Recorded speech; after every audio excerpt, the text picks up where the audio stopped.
ఏపీలో ఎన్నికల ప్రచార జోరు కొనసాగుతుంది. ఓవైపు వైసీపీ, మరోవైపు కూటమి నేతలు పోటాపోటీగా ప్రచారం నిర్వహిస్తున్నాయి. రాత్రి పగలు తేడా లేకుండా ప్రచారం హోరెత్తిస్తున్నారు. ఈ క్రమంలోనే పవన్ కళ్యాణ్ తరచుగా అనారోగ్యానికి గురవుతున్నారు.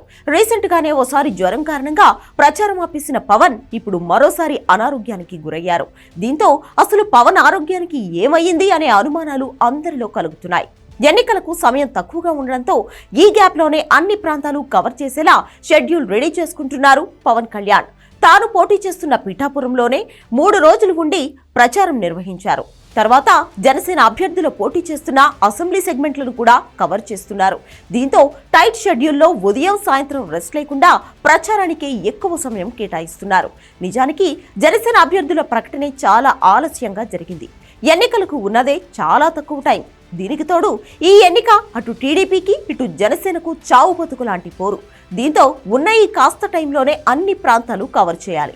పవన్ పోటీ చేస్తున్న పిఠాపురంతో పాటు జనసేన అభ్యర్థులు పోటీ చేస్తున్న అన్ని ప్రాంతాలు కవర్ చేయాలి పవన్. ఈ కారణంగానే రెస్ట్ లేకుండా ప్రచారంలో పాల్గొంటున్నారు పవన్ కళ్యాణ్. మరోపక్క తెలుగు రాష్ట్రాల్లో ఎండలు మండిపోతున్నాయి. చాలా ప్రాంతాల్లో 43 డిగ్రీల వరకు టెంపరేచర్ ఉంటోంది. రాత్రి సమయంలో కూడా వాతావరణం వేడిగానే ఉంటోంది. ఇలాంటి పరిస్థితుల్లోనే ప్రచారం కొనసాగిస్తున్నారు పవన్ కళ్యాణ్.